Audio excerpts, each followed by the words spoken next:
प्रधानमंत्री नरेंद्र मोदी आजाद भारत की सबसे झूठी सरकार चला रहे हैं। सत्ता हासिल करने के लिए नरेंद्र मोदी और बीजेपी ने डॉक्टर मनमोहन सिंह जी के बारे में तमाम झूठ फैलाया। मनरेगा आपकी विफलताओं का जीता जागता स्मारक है। जनता को जवाब दो, आपकी इस आधार कार्ड की योजना देश के लाखों करोड़ों रुपए डूब गए। खूब विरोध किया, लेकिन सत्ता में आने के बाद उन्हीं की योजनाओं के भरोसे हो गए।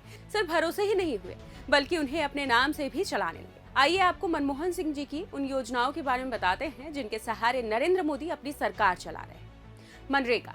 प्रधानमंत्री नरेंद्र मोदी ने मनरेगा को यूपीए सरकार की विफलता का स्मारक कहा था, लेकिन मनमोहन सिंह जी की सरकार में लागू हुई ये योजना 2020 में कोविड-19 महामारी के दौरान ये ग्रामीण इलाकों में गरीब मजदूरों के लिए जीवन रेखा साबित हुई। अब आलम यह है कि रोजगार देने में विफल मोदी सरकार खुद पूरी तरह से मनरेगा के भरोसे बैठी है। आधार कार्ड को नरेंद्र मोदी ने यूपीए सरकार की राजनीतिक नौटंकी करार दिया था, मगर जैसे ही खुद नरेंद्र मोदी सत्ता में आए तो उनके सुर ही बदल गए और हर योजना में लाभ लेने के लिए आधार मैंडेटरी कर दिया। जीएसटी।